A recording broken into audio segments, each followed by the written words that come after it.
Welcome to episode 348 of the DFO Rundown, brought to you by Bet365. Download the app today and use the promo code NATION, N-A-T-I-O-N, to get in on a huge range of markets. Whatever the moment, it's never ordinary at Bet365 as you have NFL playoffs upon us.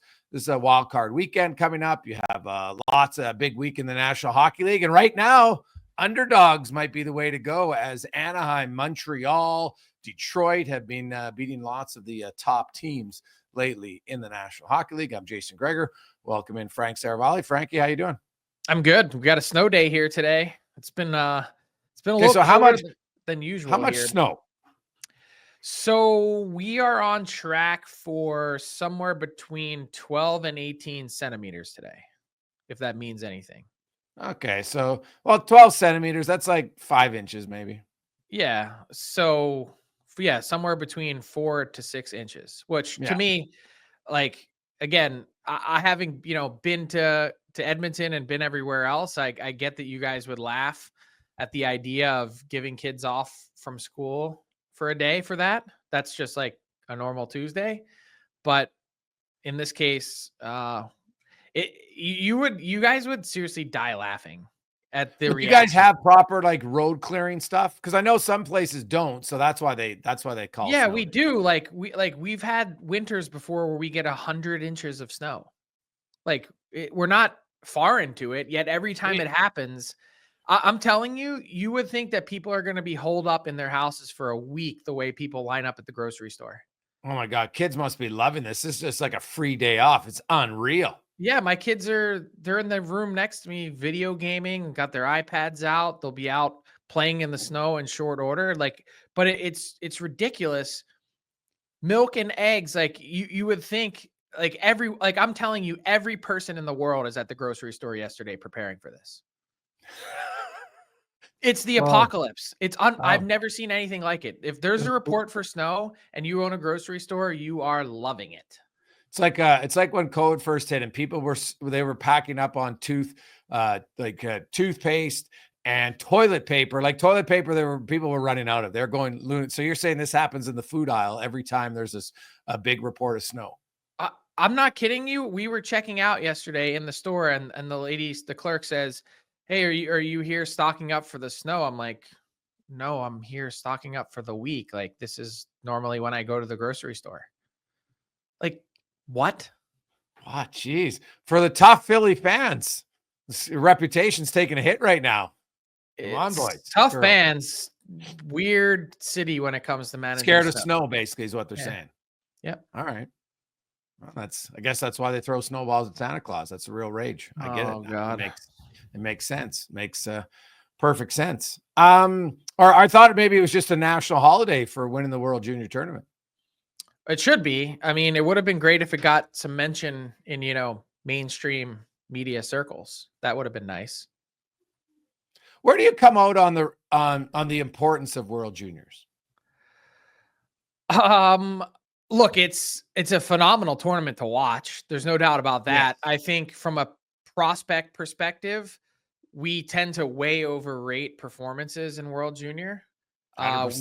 We tend to think that because someone was a star or had a good tournament, that they are a stone cold lock, or even if they're on the team for certain fan bases, that they are a stone cold lock to be an impact NHL player. There's a million examples you could point to share why that isn't the case. That said, I do think this is a massive moment for USA Hockey. Look, we've talked about this before. The pendulum is shifting. I don't know that people necessarily realized how quickly it's shifting in the moment. And not to say that USA Hockey is going to reign supreme or the US is going to dominate at every level of the sport. That's not the case. But I had someone else that works, I'm not going to say who, but works in hockey media, a prominent person, message me last night and say, "Hey, what an awesome thing for USA Hockey." He said, "I can't believe it's taken this long for the US to win back-to-back gold medals." And I was like, this long? Did you know that they didn't win a gold medal at all until 2004? In the last 21 years, the US has won 7 times. In the last 5 years, they've won, or 6 years, they've won 3. It's it's been a sea change, and I'm not sure that people properly appreciated how dominant the US has been at this level for the last decade plus. Yeah, They've no, been as there's no good as doubt. anyone. The thing you always have to, when you look at this tournament, like Canada's 3 best forwards aren't in the tournament, right?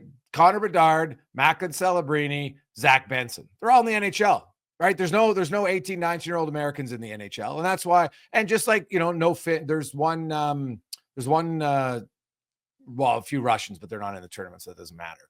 But there's always important, and it's great. Like, I'm with you on the tournament itself is must-watch TV for me, but I do think people get way ahead of themselves on evaluating what it means in the big picture, right? I think obviously USA Hockey has improved a lot. There's way more kids playing. That's fantastic. Well, the sport of hockey, when you have 25 of your 32 teams in the US, you want more American kids playing. That's just a fact, right? But like, I look at Finland, and Finland's the greatest example. Punches over their weight class every year in this tournament. They always find a way to get a medal, right? Whether it's bronze, tough loss yesterday against the US. They have a 3-1 lead and kind of a little bit, US obviously was the better team, but they got that lucky bounce on the second goal, which really kind of, I thought, changed the momentum huge in the game. But you look at the Finns, and World Junior success doesn't translate to them getting more NHL players.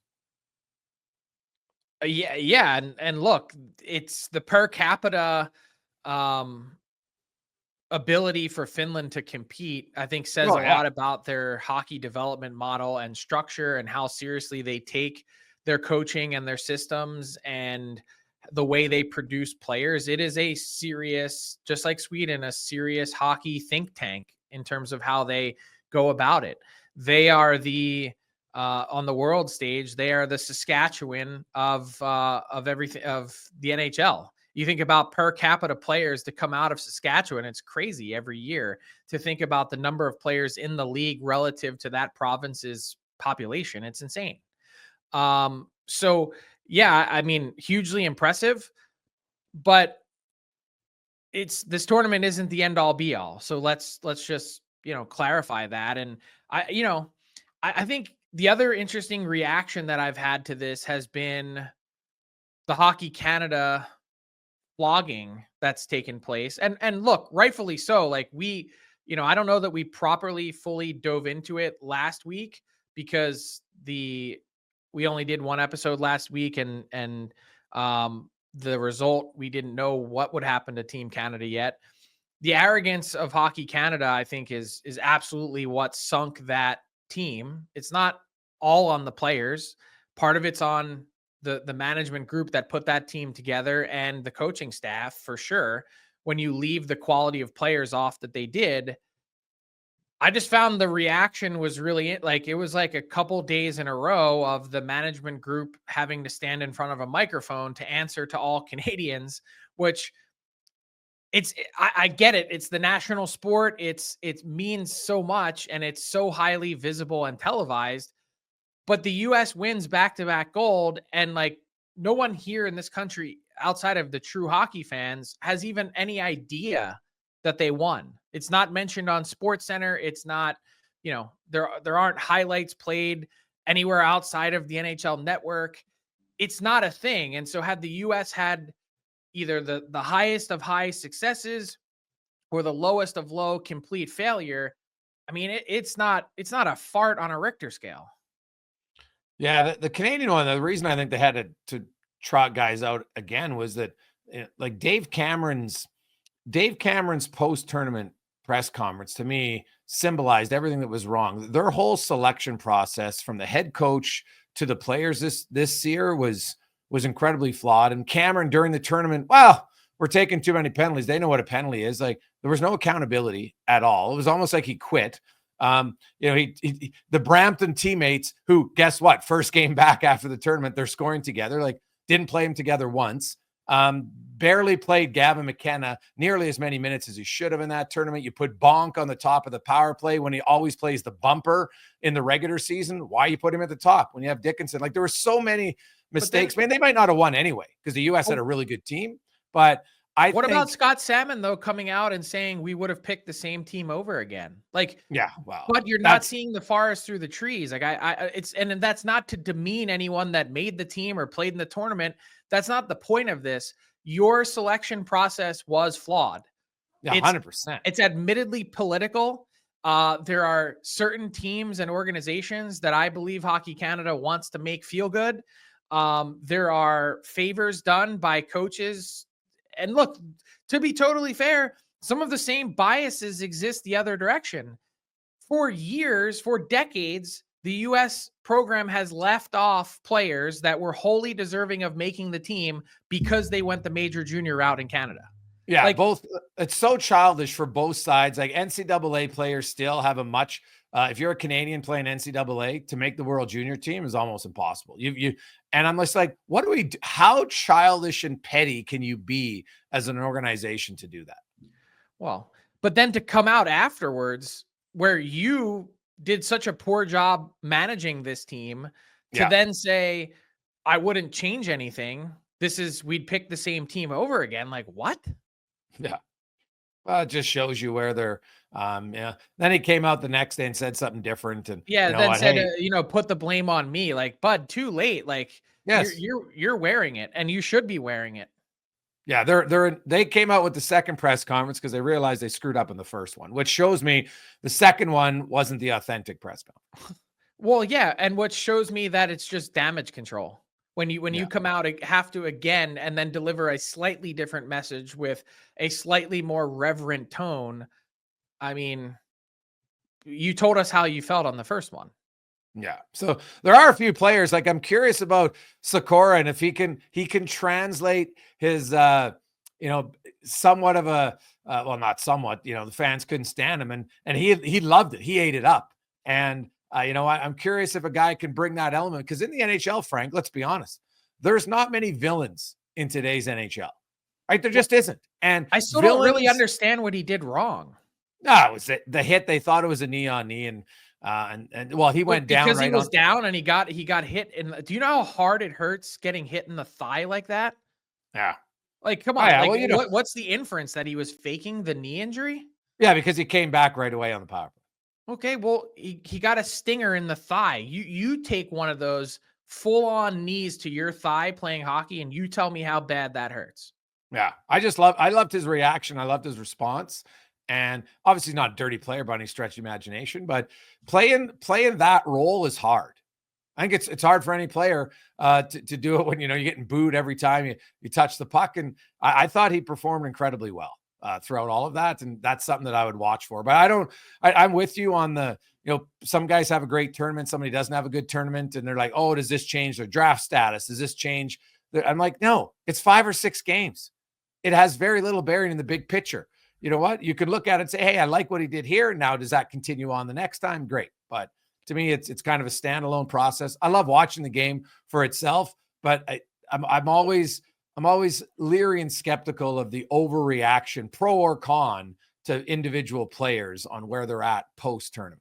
Okay, so that said, if you want to have a little fun though, do you have one hot take on a player or team from the tournament?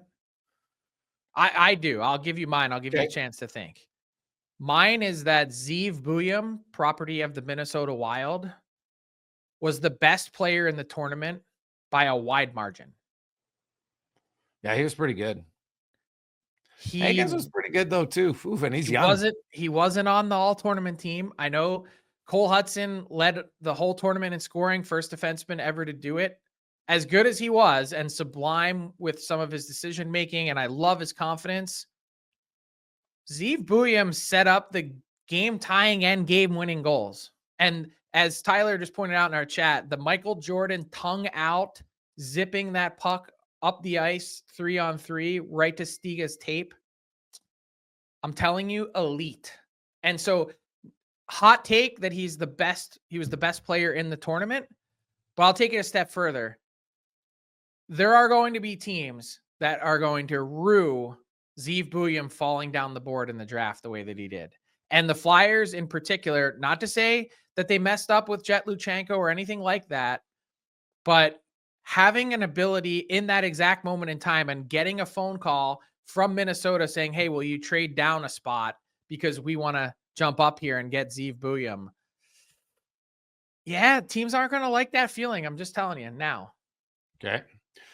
Well, my hot take isn't even on a guy who was in the tournament, but Beckett Seneke, I would like him better than any of the players who played on Team Canada in 5 years in the NHL. I was going to say either him or you could make a very similar case for Andrew Cristall. Oh, yeah. He's really skilled too. Like that. It's mind blowing to me, some of the guys that weren't picked to that team. But I really like, and it's not a knock on the kids because they're, it's not the kids' fault. I never knock the kids for it. But I just say that Bennett Seneke, Beckett, excuse me, that's gonna fire him up. And I think Anaheim Duck fans should be ultra excited about this kid. And now, as long as they're smart and patient, that's the thing. I'd probably, it'll be interesting to see where he plays next year. He would be probably, I'm a big benefit, Frank, a believer in that extra year of junior helps kids long-term.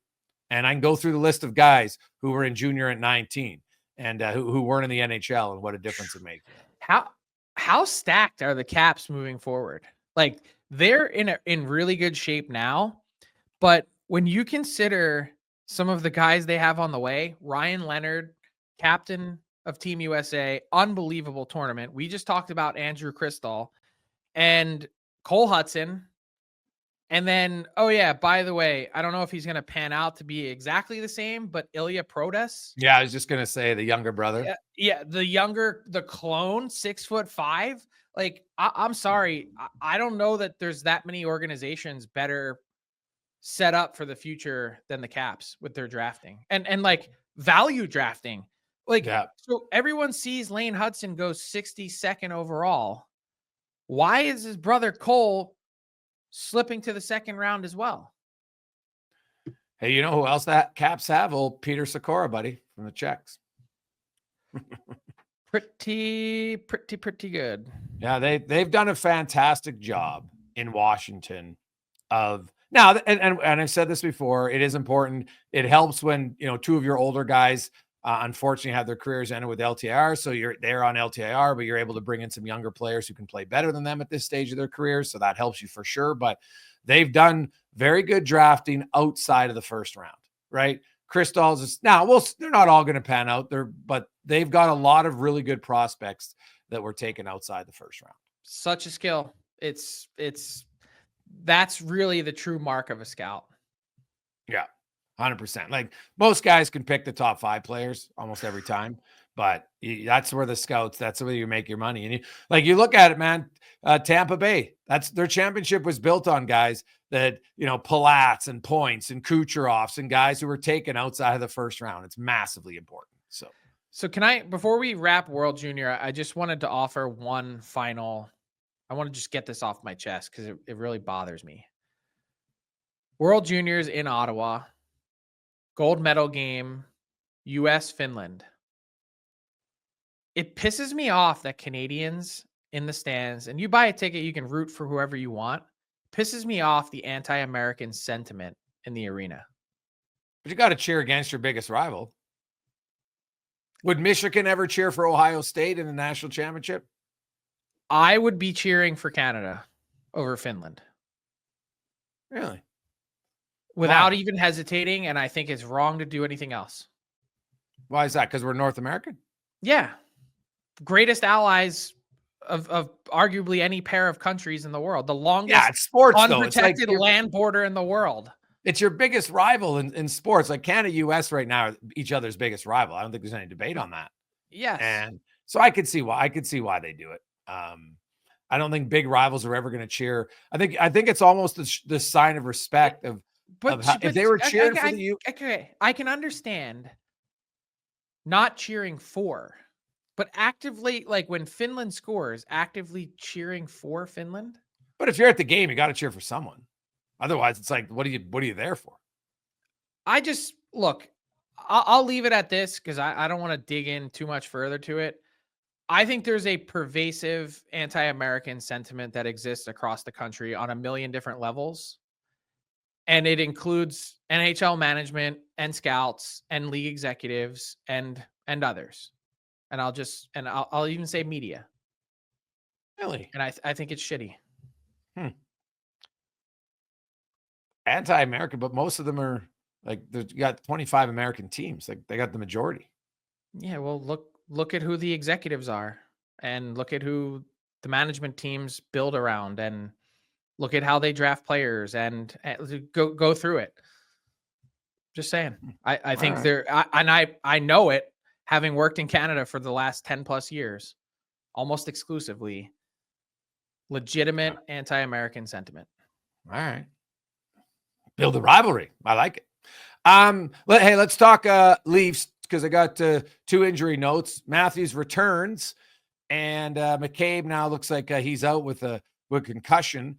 Auston Matthews has been very, he was asked, hey, is this something that's going to linger all year? And he's, well, gee, he didn't say no.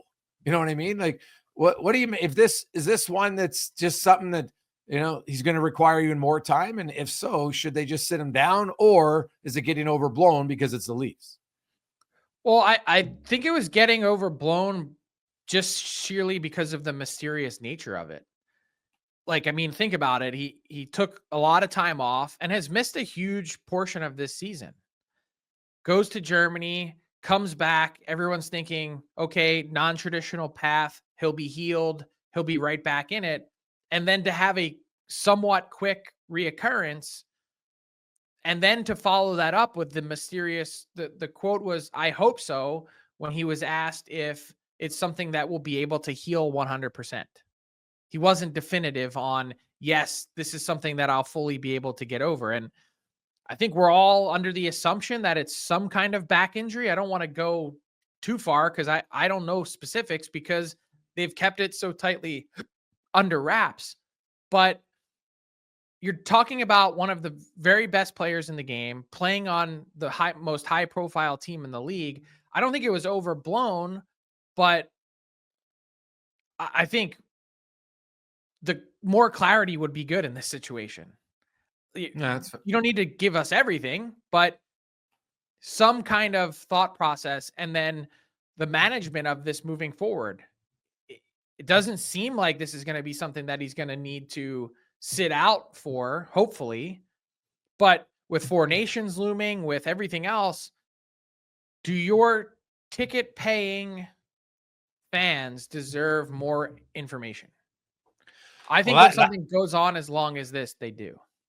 Yeah, it's a valid question. You can't just say, well, you guys cheer for the team and we'll just, you don't get any knowledge about the team you cheer for. And Auston Matthews, I'm sure if you did a poll amongst Leafs fans, would probably be the fan favorite, right? He's the most popular favorite Toronto Maple Leaf, I would guess, just based on jersey sales, everything else. We're talking entire league. He's got to be 2 behind McDavid.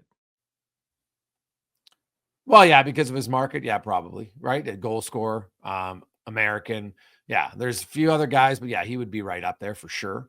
And so, the thing is, I know they say, well, if you say what the injury is, people are going to target. And I'm like, I don't know. Maybe in the playoff round, I could see it. But depending on what the injury is, like, are you going to try to be more physical on Auston Matthews? If you're not trying to be physical on Auston Matthews every game, you're not doing your job. Well, isn't that what the Department of Player Safety exists for? Yeah. Like, if someone's being actively targeted, let's say it is a back injury, and if you notice that he's taking repeated cross checks to the back, like, do something about it. And that's one I actually could understand a little bit more if it is a back injury, because they're so unpredictable. And then the targeting nature of it. How often do we see top end stars get cross-checked in the back per game? Is it 10? How many cross-checks does McDavid take in the back per game? Good question. A lot. The point is, between that, slashes to the hand, whatever it might be, I'm not saying there isn't abuse or these things aren't targeted. It's just there's a way to solve this. That's all. And there's a way to have more clarity without totally exposing the player. That's all. I think there's a happy medium here. Yeah, no, that's totally fair. I would agree with that. And should they be concerned about McCabe? Well, it just looked ugly. And I think the one thing to point out and really, feel for McCabe, a willing combatant here. We talk about concussions and player safety. I think only about 5 to 7% of all concussions stem from fighting. That one was tough to watch in particular, not just for the way the Flyers player landed on him, but also his reaction and the fencing position that he took. And then his, trying to get up. That was really tough to see. Like, I'm a big pro fighting proponent. These guys are for the most part really well trained, and they know exactly what they're getting themselves into in terms of getting into a fight on the ice. But oof, not pretty. Yeah, nowadays, gone are the days of like the guys who are like, training and playing 4 minutes a night, right? Like, you've still got some really tough guys, Olivier and other ones, but they can play and they play significant. But you have lots of guys who will fight 3-4 times, 2-3-4 times a year, who don't really train boxing. They just spur of the moment. You get upset and away you go. And, 99% of the time, nothing happens. And, for his sake, you hope that he's just out a week and then he'll be back in. But you're right. Didn't look good. Speaking of not looking good, or it depends which way you look at it. Coming out of the Christmas break, Frank. So these are numbers just since Christmas time. So the Anaheim Ducks victories over New Jersey, Winnipeg, Edmonton, Montreal Detroit has beaten Winnipeg, and Washington and Pitt and Columbus, who's played well, because Columbus has beaten Carolina and Boston, and San Jose has beaten New Jersey and Tampa Bay, and the Montreal Canadiens, they're playing great. They beat Colorado, they beat Vegas, they beat Tampa, they beat Florida. Like, the bottom feeders coming out of the Christmas break are feasting on the top teams.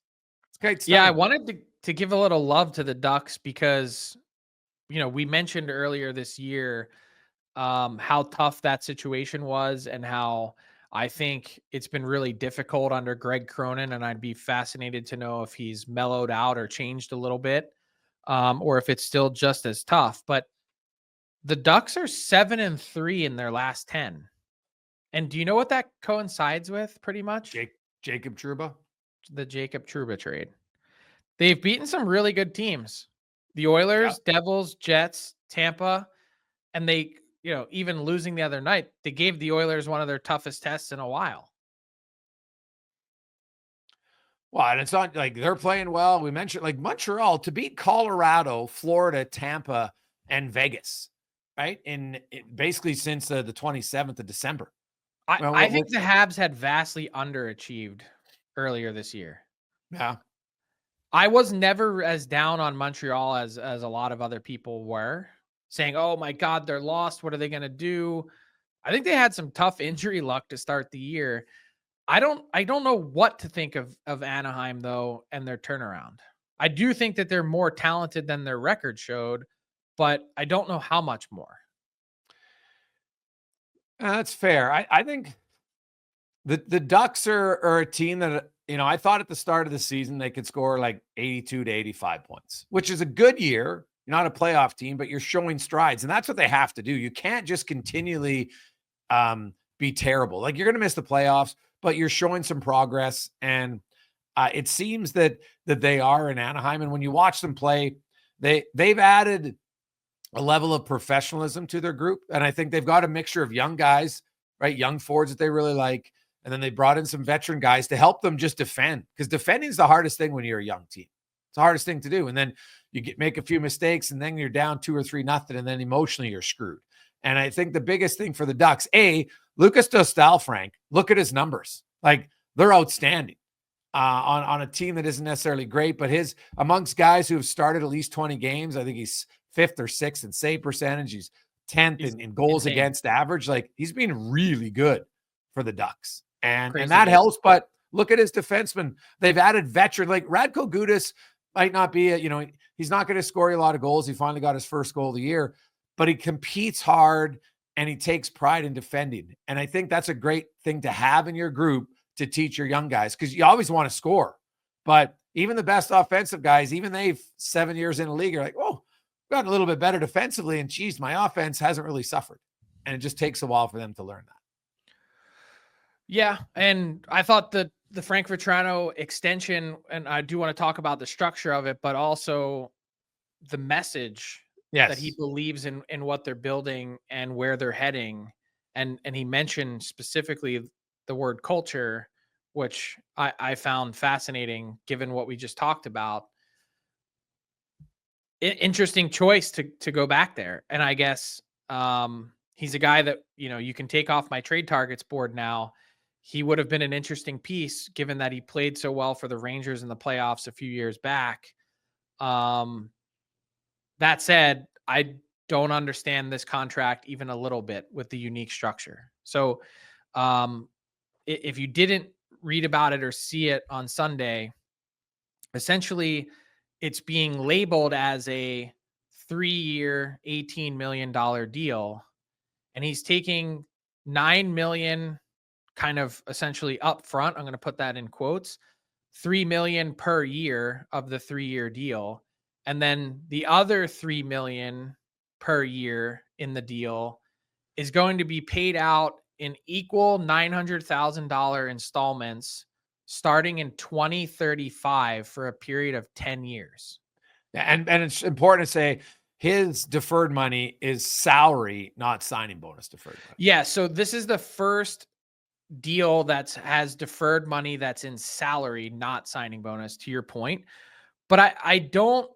So the thought process here, and this is explained to me by people way smarter than me, is you can defer that money to a period of time when you won't be living in California to avoid their super high state income tax, which is 13+%. Yes. That said, it was pointed out to me again by people smarter than me that because Shohei Ohtani did it so publicly with the hundreds of millions of dollars that he deferred, that they think in this case, players might be missing the boat because California is likely to change their tax code at some point and make it so that he still owes California tax since he earned the money while working in California, which, yes.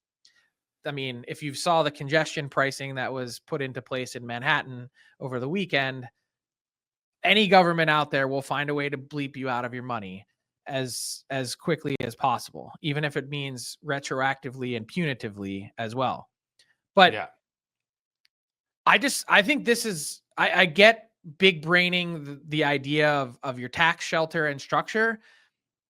I think this contract totally misses the boat for players moving forward.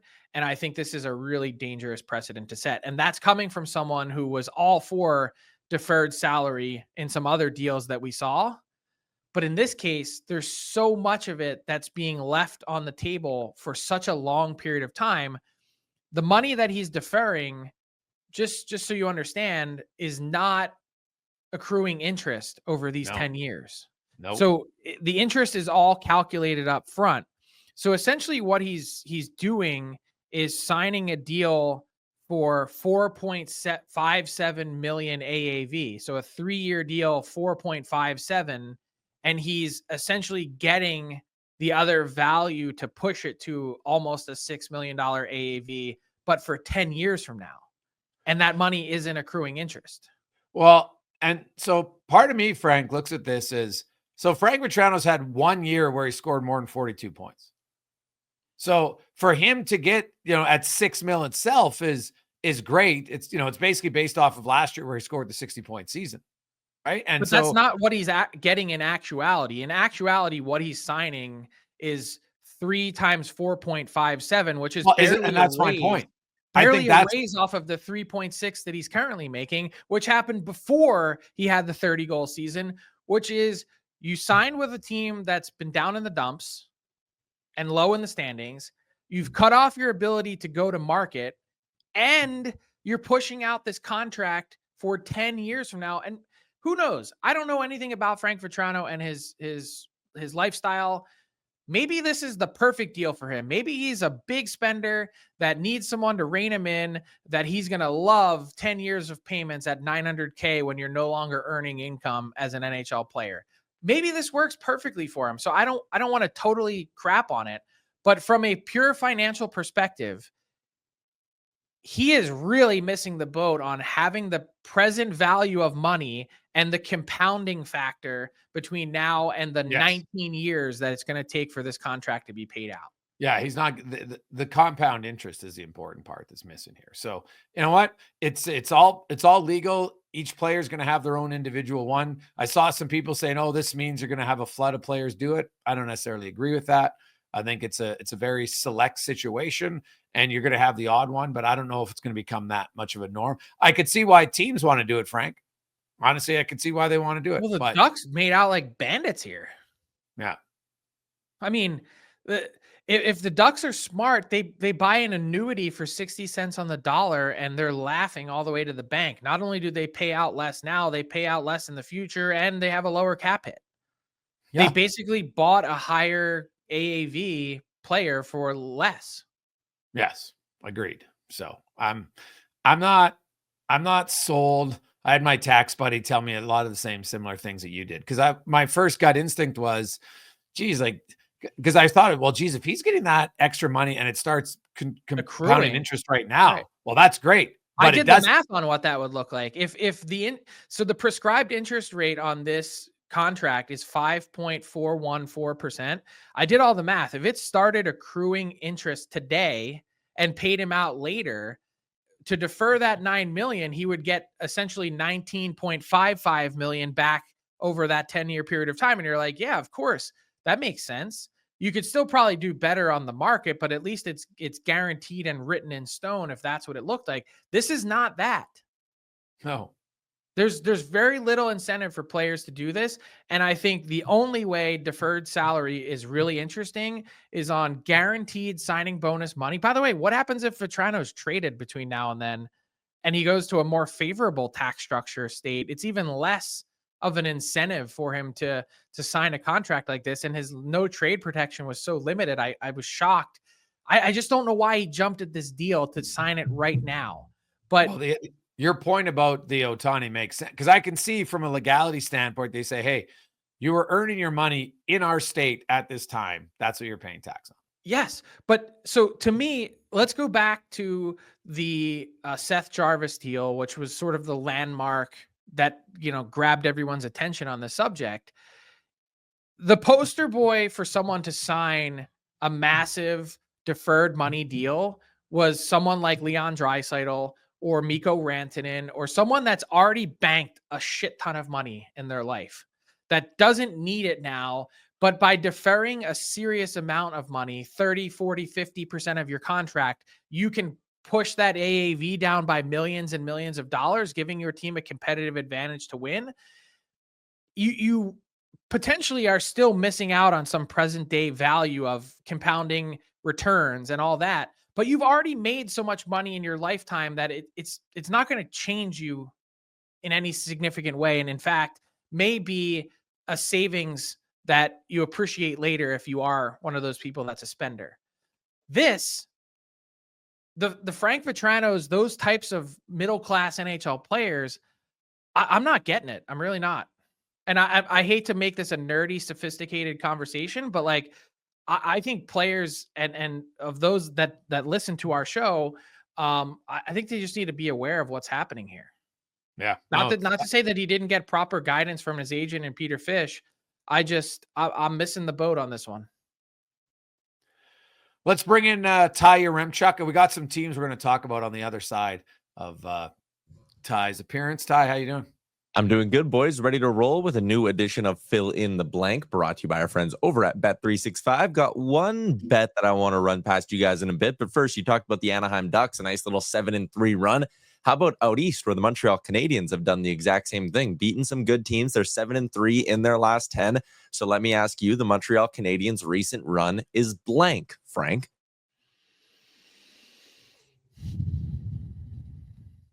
An overcorrection from a poor start. A regression to the mean, or a progression to the mean, I should say. I've said it all along, and I'm a firm believer in this, that the Montreal Canadiens offense, when everyone's, rolling, when Cole Caulfield and Patrick Laine has been good, when those guys are moving, They're close to NHL playoff caliber forward group. It's their defense that is a couple years away, pipeline-wise, from being in that conversation. So will they have spurts and runs over the course of a year that will, in an 82-game stretch, will they play better than others? Yes. And will they beat some good teams, catch some teams sleeping? Yes. So not entirely shocked. The Canadians still have a long way to go, but I've been a believer in what they're doing. Greg? I will say, well, just first off, impressive would be the first word for me. And really, they've done it with defense. You look in their 4 wins, they've allowed 5 goals. So now, is that sustainable long term? Obviously not. It's hard to only allow 5 goals all the time, but you're winning and you're beating good teams by not allowing it. And that might be foreshadowing for them finally recognizing that, hey, we'll still score, but we have to defend better first. So they've done it for a short period of time. Can they do it for another 40 games? If they do, then they'll make the playoffs. And this is at least giving them, because the Eastern Conference, that number 8 spot, and you could argue Boston, I'm not sure where they're at, up or down, but they're wide open now. Ottawa, the Rangers aren't out of it. I said this the week ago, as bad as the Rangers have been, they're not out of it at all. So it's not a sprint. Maybe it's a little bit of a jog for the wild card, the second wild card spot right now, but Montreal has at least put themselves in the jog. Yeah, you mentioned the Boston Bruins. Again, I was scrolling through some of the odds on Bet365. I was surprised to see they're like minus 150 to make the playoffs, but Ottawa's 5 points back of them with 4 games in hand. Montreal's 6 points back with 3 games in hand. Like, all of a sudden, not just the 8 spot, but that 3 spot in the Atlantic is starting to get tight.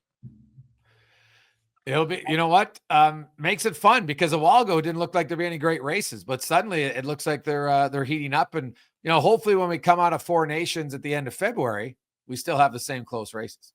Tampa Bay Lightning. Look out. Yeah. On track for 93 points.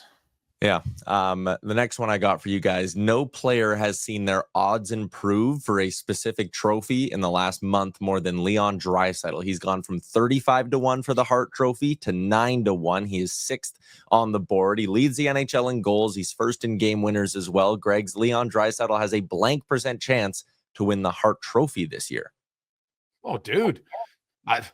Right now, I'd probably give him, like, I think there's 3 guys, so I'd give him a 33% chance. Pretty high. He is, I know, because he plays with McDavid. McDavid gets a lot of the hype, and hey, it's Connor McDavid. It's rightfully so. But Leon Draisaitl is being the best Oiler from the start of the year till now. And like, he's got a 6-goal lead in the goal race all of a sudden. But it's not just that. Go look at his underlying numbers. That to me is the difference. Go look at his 5-on-5 play, goals for, goals against, shots for, shots against, all those numbers. They're like, he could be in the Selke Trophy conversation as easily as it could be in the Hart. 100% he's in the Hart Trophy. There's no doubt in my mind. And right now, today, he might be if I had to rank him, I might give him 34%. If the other guys, McKinnon and them, are getting 33, to have him slightly ahead. I think he's been that good. Frank? I think he's been that good. McKinnon also has a 6-point lead in the overall race. And Rantanen is what, 3rd or 4th in scoring? So same argument could be made, oh, well, Draisaitl has McDavid. Yeah, McKinnon also has Rantanen too. And McKinnon and Rantanen play like 90% of the time together. David and Draisaitl. And they've flat out carried that team, especially through their tough stretch to start the year with injuries. Like those 2 guys and Makar, it was a 3-man team for a huge chunk of time. That said, I wouldn't go any higher than 30%. And what is 9-1 implied odds? 9-1 implied odds, I think, is somewhere down by like 5%. I got my calculator here. 10% implied odds. Yeah, I was gonna say 20, and it's not because I'm down on Draisaitl. I was the guy before the holidays saying Draisaitl and Selke. What about the fact he has double the amount of goals as McKinnon? Double. The scariest part about Draisaitl is that I think he could actually pull away by an even wider margin. What's his percentage of power play scoring right now, Tyler? He has 7 power play goals out of his 29, so that's 7-14, like 30%. But he's starting to pick up. But he's usually up by less than 25%. 25%. It's usually closer to between 40 and 50. Yeah. And if that power play starts cooking, that's the bet. Yeah, that's fair. He also has 9-game winners, second in the NHL, only has 6. So he's 3 clear of anyone else in the league when it comes to game winners. But before we move on, I made this point about the Selke last week, and Mr. Oiler, Bob Stauffer, he said, well, a lot of Draisaitl's underlying numbers, he thinks, have been a result of Vasily Podkolzin. What are your thoughts? Well, I'll say Podkolzin for a young player is really responsible defensively. Like, people around the league are like, who? And I get it, right? Podkolzin's not a big name that people watch. That to me is a little bit disrespectful. All you got to do is look at Draisaitl's numbers last year, where Podkolzin wasn't on the team. So I'm not going to take away anything from Leon to say it's Podkolzin. Yeah. I would say Podkolzin benefits. Podkolzin's a really smart player, don't get me wrong. But go look at Draisaitl's numbers last year, and he was trending in this direction already. Yeah, and before someone clips that and plays it, Bob wasn't suggesting that Leon's in the Selke conversation on the back of Podkolzin. He was just saying he thinks he's been a heavy influence so far this season in the underlying numbers. Yeah, I mean, there's a reason why he scored 4 goals in 39 games on Leon Draisaitl's wing. Like, not good production, but Chris Knobloch's kept him there the entire time, so he must be doing something right. Let's stay in the Pacific Division. Next one I got for you guys, there is a blank % chance that both Pettersson and Miller finish out the year in Vancouver, Frank. 51%. Ooh. I know that feels low. Here's the thing.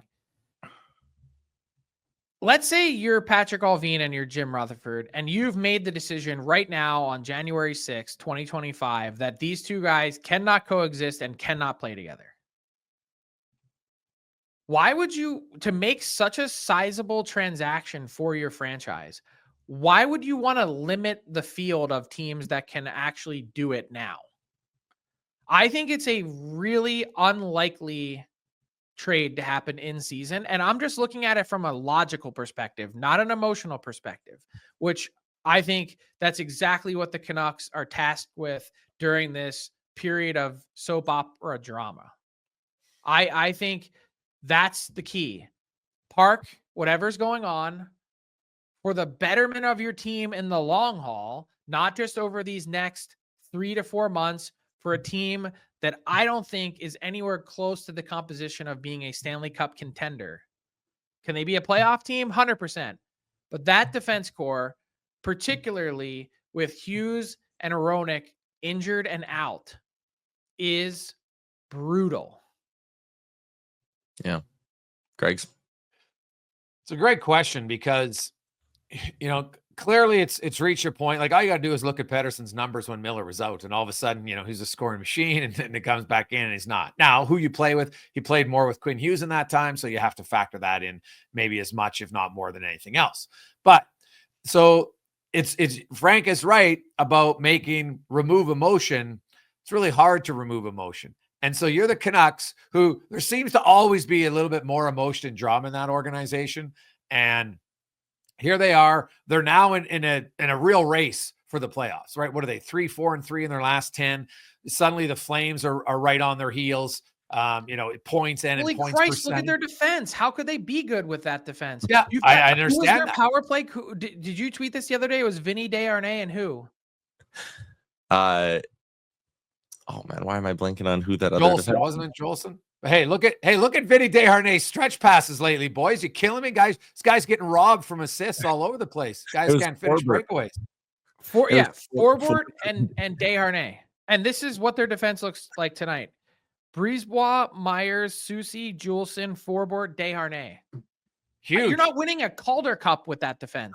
They're huge, Frank. Oh, whoa. Don't go that far. But here's the thing about the Canucks. You're right about it. With those guys injured, it takes a lot away from their team. So can management, and I agree with you, the prudent move is to wait unless there's a team right now. Because if we look at the teams that realistically would trade for them, is there going to be that many more in the offseason, do you think? Right? Yes. Like, realistically? Well, just from a pure cap perspective, because no one wants to give anything up off their current roster that's in go mode. That's fair. I think from a ton of perspectives, and not for nothing, these guys have played together on the same team since 2019-20 and both signed 8-year deals. You got to suck it up. And that's the other thing. Not only do you guys need to grow up, for everyone else, that you guys made your decisions and your choices. You've got to live with it. To me, Don't let I them would off the have like hook. an open door, not open door, but I would have an open meeting with the coach, now maybe it's happened, and be like, "Okay, let's get Frankistans in here and let's air our grievances, and then let's be men and move on from it." So what's the problem? Like I heard Brad, I saw Brad Richardson's comments. Like he said, "Hey man, this is a guy you can't be that hard on. Everybody's going to be a different personality, right? So you have to accept sometimes. Okay, maybe I have to adapt. Maybe, JT Miller, don't be that hard on this guy. It's not everybody's going to respond to everything the same way, right? A coach knows certain players. Frank Saravalli might love his getting his ass kicked and getting chewed out. He plays better. Yaremchuk needs a pat on the back. It's just how it is. So if JT Miller's a great leader, figure it the F out on how you should communicate with your teammates, because they're going nowhere if both of them aren't productive. That's a fact, right? Regardless of who's playing defense. But I'd argue that unless the trade is spectacular and there's something on the table that you think makes your team better, the Canucks are going nowhere making that trade in season. And here's the other question. Who would you trade? Pettersson's 5 years younger. Does that factor in? I'm trading Pettersson. I know he's an elite talent, and there's so many things to like about his game when he's on. The inconsistency, the pouting, the excuse making. I don't know how you, like, I'm not saying you can't win with him. I don't know how you build a team around him. And from a pure cap perspective, that's essentially what you have to do. Not to mention the assets you'd have to give up to get him. That's the guy I'm moving. Because I look at Pettersson and I think he has a higher ceiling for sure. Miller's more consistent. And I think he's more impactful. Now, it may be for a shorter run because he's older, but and I think you live with whatever that looks like on the back end of it. But if you think you can get something of real value for Pettersson, that's the way I'd look at it. Now, I know there's some Canucks fans out there that are going to be, beating their fist on the table saying, "Oh, well, because JT Miller, look at his production. That hasn't been great either. Because he comes off the ice and slams his stick or slams the door closed, that guy has fire and passion and compete." It's a whole hell of a lot more than I've ever seen from Pettersson. Yeah, it's a risky one, man. It's a real risk on who you trade, and because I think there's more. Miller is he's a more of a go-getter guy, sure. I think the style he plays, everything else, he might age a little bit quicker than Pettersson, and Pettersson's obviously 5 years younger, but he also makes more money. So there's a lot of different variables here to wedge. But the organization, they should know the players better than anyone else. So they should know what they think the one guy's capable of over the other, and then weigh it accordingly. And then probably return is going to factor in too, right? Like, what's a team willing to give you? You're getting a better return for? The answer is Pettersson. Yeah. So let me ask you this: just from you coach a minor team and I coach a minor hockey team, what player would you rather have? The player that you need to settle down and harness, or the player that you have to draw it out of? Well, my whole adage is I'd much rather tame a stallion than whip a donkey. And I think that's because there's certain things. Now, Pettersson has shown he can be a stallion, though. That's the thing. He just does it quietly. Guys come off the ice, and some people get upset when they slam their stick or slam the board. Oh, you got to control your emotion. But also, some guys do it all the time. I'm like, well, that doesn't mean you're more emotional. Like, sometimes it means you can't control your damn emotions. Not every play deserves a stick slam or a door slam. So, Pettersson, I think that controlling your emotions the other direction is just as important. When you pout and sulk and come up with excuses. I'll tell you what, and no one wanted to believe it at the time, but what he said last year about that knee injury impacting his playoffs, that threw a bunch of people off a cliff in that organization. They did not like hearing that because they thought it was absolute crap. Well, that's what I'm saying. It goes back. I don't know either one of them enough to make it, because as much as it's what I see as a coach on the ice, it's what you see off of the ice and all those other interactions that factor into it, right? Like, because, hey, you have some guys who are just stubborn, even at a young age. Like, they're stubborn. Hey, guys, we want to do this on this play. We want to do it, and they never do it. And you're just like, oh, my God. So At times, you want to take the guy who's more consistent in wanting to play how you want to play. But I will say, I think Pettersson does have the higher end offensive ceiling. I don't think there's any 100%. debate about that. Yep. Like his But shot is it's elite. not that Miller's isn't good either. I mean, No, he's a multiple true. 100-point scorer. Like it's, it all comes down to shelf life, right? Yep. Yeah. No, it's fascinating. It'd be a great debate in Vancouver because I'm sure you could make a strong argument either way on who to keep. Mm-hmm. Yeah. Let me lob one more to you guys before I go. Jeremy Roenick calling out Connor Bedard for not fist bumping him on his podcast was blank, Frank. Cheap. That's what I'll say. It was cheap. If you want to send a message to Connor Bedard because you felt like he didn't properly respect the OGs in Jeremy Roenick, Chris Chelios, and Denny Savard, pull him aside after and just say, hey, bud, this is how we do things here. We recognize the past. We celebrate it. And these are the guys that came before you. You could go out of your way to give a fist bump, shake a hand, say hello, say congratulations. To not do that and then come back on your podcast and put him on blast, it just felt, I don't know. I don't want to take it a bridge too far, but it felt like someone clinging to some relevancy. I thought it was resemblance of our hot take society. You're like, what can I say that's going to get attention? And, Connor Bedard has a pretty squeaky clean personality. Doesn't eat junk food, for goodness sakes, right? Like there's lots of things to like. He's a young kid. The team's playing, although they've actually, you know what, since the coaching change, they've had a little bit of a bump, and Bedard's on 7 or 8 game point streak, I think it is now. You know what? They didn't play well in the game. It's not because he didn't fist pump some of the, former Blackhawk greats. So I found it odd. I was like, what is the purpose of this? Yeah. So next time you said it better than I could. Attention seeking. Yeah. That's you nailed it. So yeah. I'm like, you just got inducted into the Hockey Hall of Fame, man. You don't now be the better person. All right. There you go, boys. That is a wrap on this week's edition of Fill in the Blank, brought to you by Bet365. Let me add one quick thing. I know we're transitioning off and want to talk to some other teams, but I just thought of this, and it's something I wanted to add it. In the calls that I've been making around the league, I can tell you that there is at least a handful of teams when I ask about this Pettersson and Miller situation, they say really intriguing, we're following it, but we don't want anything to do with either player because we're not sure we want to inject either one of their personalities into our team at this time. Well, that's a valid point, because that's the one thing I've looked at here is it's like, well, just make a trade.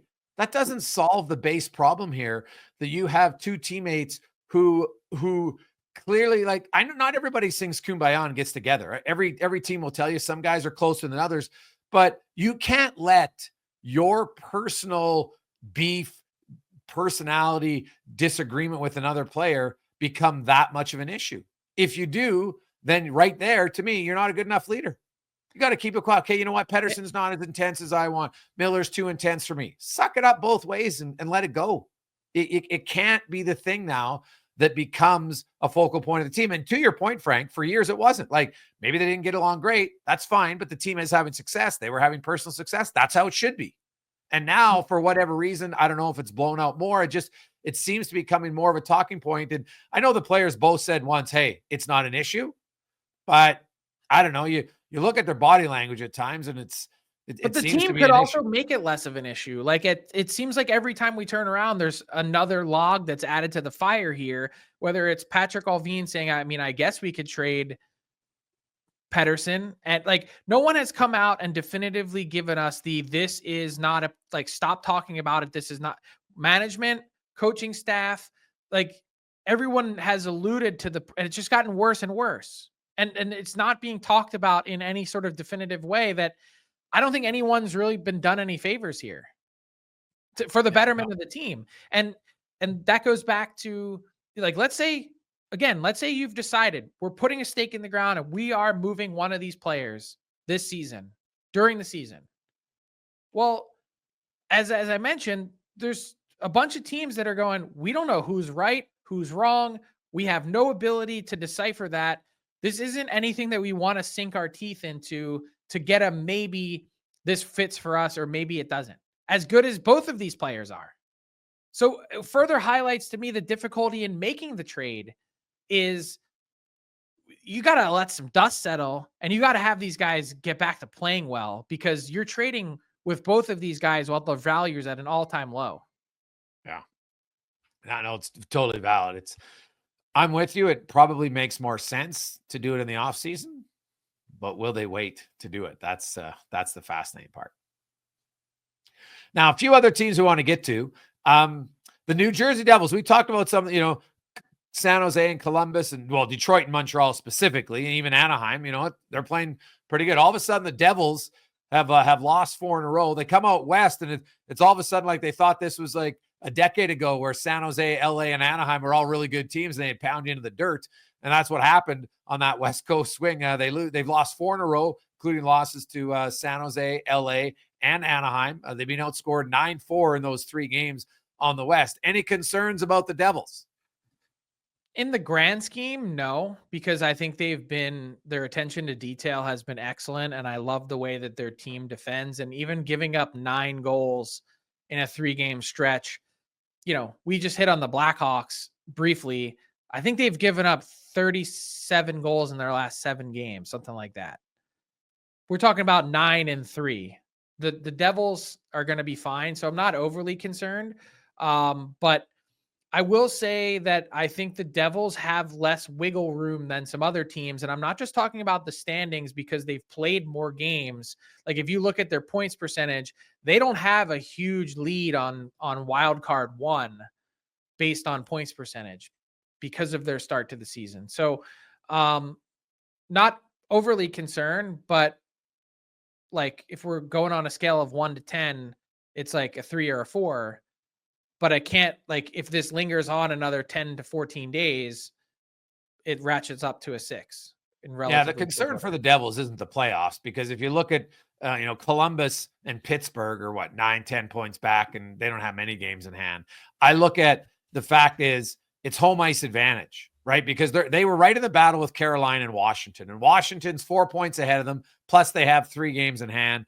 Carolina's a point back with 2 games in hand. So they're both points percentage higher. And if it stretches out another week, Frank, all of a sudden it's like, okay, well, now we got to try to make up 6 or 8 points down the stretch. And it's just hard. It's just hard to do in the 3-point era of Gary Bettman, especially down the stretch when there seems to be a lot more games to go to overtime.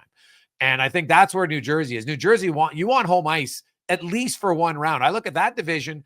It's just like the Pacific Division. Finishing 3rd in the Pacific is awful, because then you're going to have to go through either into LA and Vegas or into Edmonton and Vegas, or I guess into Edmonton and LA, although it seems unlikely that Vegas isn't going to be one of the top 2 teams. So to me, that's the concern more for the Devils. Not playoffs. I'm with you. I'm not worried at all about playoffs, but now it's about their seeding, and you got to get back on track. But it's odd. They're not the only team that's struggled lately against the bottom feeders. So maybe it's just a 2-week post Christmas New Year's blip here, because we've seen a lot of the bottom teams beating like a lot of the good teams and playoff teams. Tampa Bay's lost to a lot of those same teams.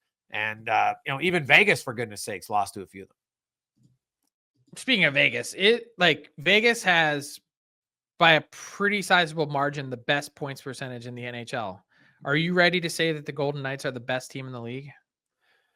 Well, they've been the best team, yes, for sure, since November 1st. It's not really like they've been really good, right? There's them, and they got 1 more win than the Caps, right? So them and the Caps are the 2 teams that are kind of head to head. Only 2 teams over 700. Yeah. And really it just comes down to 1 more win. So I like Vegas a lot. And my only concern with Vegas is health, because when they're healthy, they're really good. They just got some players here that if they can stay healthy and avoid injuries, and maybe the good news is Mark Stone's already had his 1 month out. And so maybe his one injury that seems to happen every year is already in the rearview mirror for this year. And if that's the case, then Vegas is good. Not to mention that their schedule, Frank, they got one of the easiest schedules, although I just outlined the bottom teams have been Here we winning go. lately. We got some Gregor But schedule strength of porn. schedule for Vegas is actually pretty good down the stretch. I think it's like second best in the league. And by the way, they're almost unbeatable on home ice. 17 wins and 21 tries is pretty good. Oh yeah. No, Vegas is like Vegas and Edmonton could be an epic playoff battle this year. Should be. Vegas, LA would be a good playoff battle. I've said that all along. I think LA, if you put LA and said, okay, we get to pick one, they match up better against Vegas. Not saying they'll beat them, but they match up better against Vegas. They don't match up against Edmonton. We've seen it. Like, they haven't changed that much. They don't have the center ice. As good as Kopitar's been, they don't have the center iceman to go toe-to-toe with McDavid and Draisaitl. But Vegas, that's a series, Frank. Like, I would love to see it. I think it would be just a slobber knocker of a series, and it would be fun to watch. But the only way it can happen is if Edmonton passes Vegas, because LA's not. I don't think LA's dropping, into the second wild card spot at this point. I'd be surprised by that. So, because by the way, before we go, because I get chirped about this a lot. We do have to give some love to Kirill Kaprizov. We don't talk about him enough. And with the injuries that they've had in Minnesota, like, they've been crippled. He has been excellent.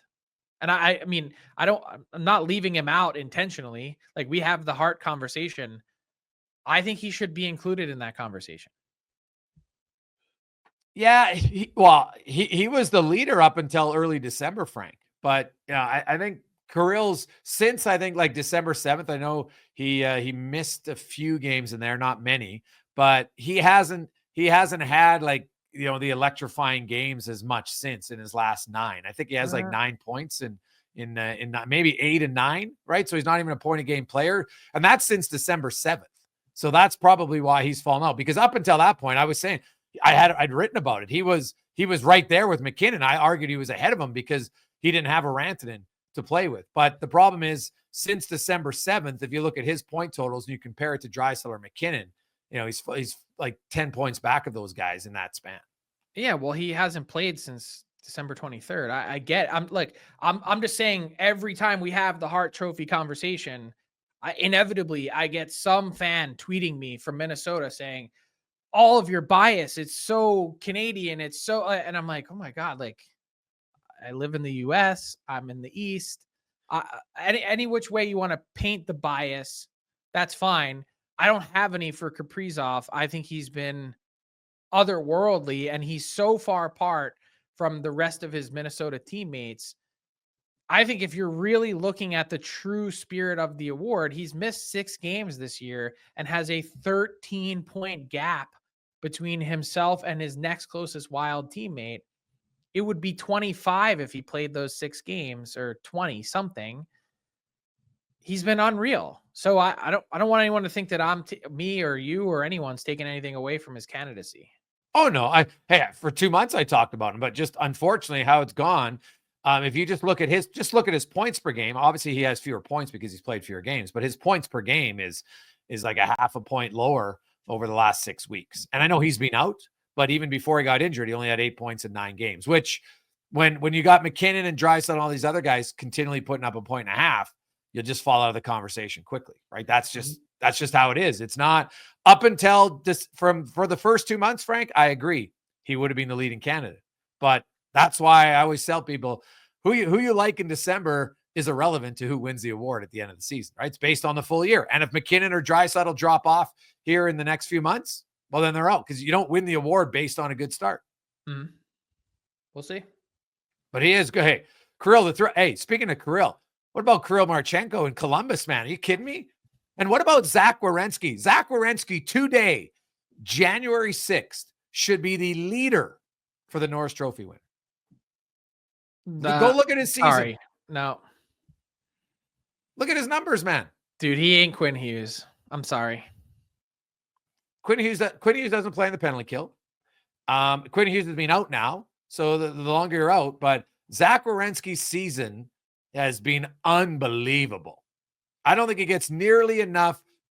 He is right there in the conversation with Makar and Hughes. Like, he's got 4 points less than Makar. And Makar plays majority of his time with McKinnon and Rantanen. Werenski's not doing that. I'll give you this too.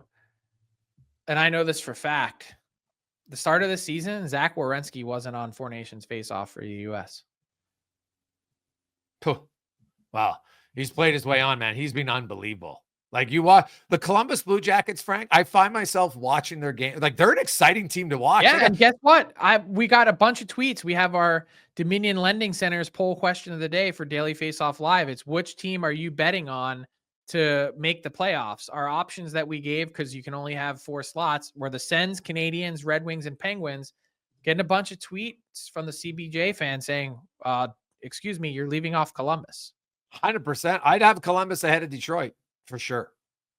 I would have Columbus ahead of Detroit and the Canadians. Yes. Columbus, man, they're exciting to watch. And they haven't gone anywhere. Everyone's been waiting for this moment. Hey, when are they going to fall back? Like, they're just not. No. But I'm telling you, they're scrappy. Should be watching. If they could just play on the road. They're 4-12-3 on the road. If they could play on the road even a smidge better, they'd have a legitimate, authentic shot. Yes. No, that's very valid. They got to get there, but they're in the hunt right now. As I said, it's a little bit more of a jog right now than a sprint in the East, but it's exciting. There's lots of teams. Pittsburgh still in it. Detroit, Montreal, Ottawa. Boston fans shouldn't be that excited. You're in a better position, no question, but they've been up and down. Although David Pastrnak has started to score again, that should calm the nerves of Bruins fans with Pastrnak starting to light it up here with a few multi-goal games. So he's good. Who's going to pass them? The Sens?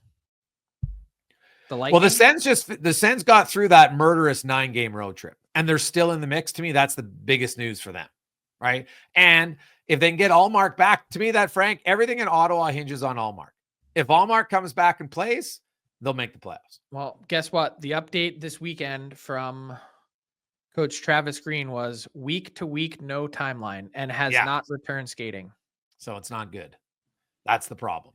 So they're playing better, but I don't care who you are. You lose your best goalie, and it's a big knock. You know what? They've managed to be all right without him, but they're starting to lose more than they win, and that can't continue. So, but they got through that death. I'll say this about the Sens. You look at their schedule. If they're still in the mix, like let's say they're right there, Frank, April 1st, they have the best April schedule in the league. They got all their games at home except one. They don't have any travel, and they'll control their own destiny if they can make it to the end of March and still be right in the hunt. That's all their pain in the season, like that 9-game road trip they just finished up. If they can stay in the mix, that end will help them, but it's the if, right? All the home games at the end of the year and no travel doesn't help you if you're not in the run. No better way than to wrap up a rundown episode with some Gregor schedule porn. Hey, buddy. It matters at times. Make no question. You got to you take advantage of it, and when it's in your favor, and then you try to survive when it isn't. That's just how it goes. That's the rundown brought to you by Bet365. Use the promo code NATION, NATION. Get in on a variety of games, including Frank's Eagles. What's happening, Frank? Are the Eagles winning? Packers, yeah, they're gonna win. I'm just real curious. I'm actually glad. This is gonna sound funny as an Eagles fan that they didn't get the Commanders. Jaden Daniels, he scares me. So they got the Packers at home Sunday at 4:30 Eastern. I'm Hurt's feeling gonna a play. win. He's gonna play. I'm feeling a close win, but then it's all gonna hinge on who that second round matchup is. Minnesota, Washington. Is it? Well, it's unlikely it can be Minnesota, be Tampa. Right? No, there's a way it could be Minnesota. Could be Tampa. Yeah, wow. I would if they can avoid Detroit and Minnesota until round 3, that's huge for them. Well, they cannot play Detroit until round 3. So it's one of those 3. Oh well. They because Minnesota, I guess if they're 2, Washington, Well, no, they can't play. They can't play Minnesota because they're Minnesota. Because the only way they play Washington is if number 7 wins, but they're playing number 7, so they can't play them. Right? My head just exploded. I'm pretty sure there's a way they can still play Minnesota. No, because they're the number 2 seed. So the number 1 seed's automatically in. Number 1 seed gets the lowest seed. So if Washington's number 6 and they win, and Minnesota's number 5, yeah, because they're playing 7. Yeah, because they're playing 7, so they can't. They don't have to face either one of them until the. No, I think they can play the Rams. I think. Yes, they can play the Rams or Tampa for sure, but they can't play Mini or the Lions. That's huge for them. So I like wild card weekend's great, man. Wild card weekend's like the first round of the playoffs are just exciting, but the wild card weekend there's always some. It'll be even better when they have all 16 teams and no buys. The NFL is just so next level. The fact that you can go Saturday, Sunday, and Monday with playoff games is insane. All day. It's like crack. You don't even need to get off your couch. No. I'm not sure I love the Monday nighter, to be honest, but that's just me. But it works out perfectly though, because the teams that got stuck with the Sunday nighter, the loser got the extra day, even though they have to travel out west to California. The loser got, because the Sunday night flex game was last night, Minnesota, Detroit. They got the Monday nighter, which means an extra day of rest. Yeah. It was fair. I just don't like. It's just tradition. I've always been. Playoff football to me was always Saturday or Sundays. Not really like it on Monday, but that's just me. So obviously I'm wrong because the numbers don't lie. It's NFL is king in the United States, no question. Frankie, have yourself a good week. We'll chat with you on Thursday. What's up, hockey fans? If you enjoyed that video, then you need to be hitting the subscribe button right here at Daily Faceoff. Exclusive interviews and analysis from our hockey insider Frank Vatrano, fantasy updates from Brock Sagan, and a daily live show at noon Eastern Monday through Friday. You don't want to miss any of the fantastic content, so hit that subscribe button.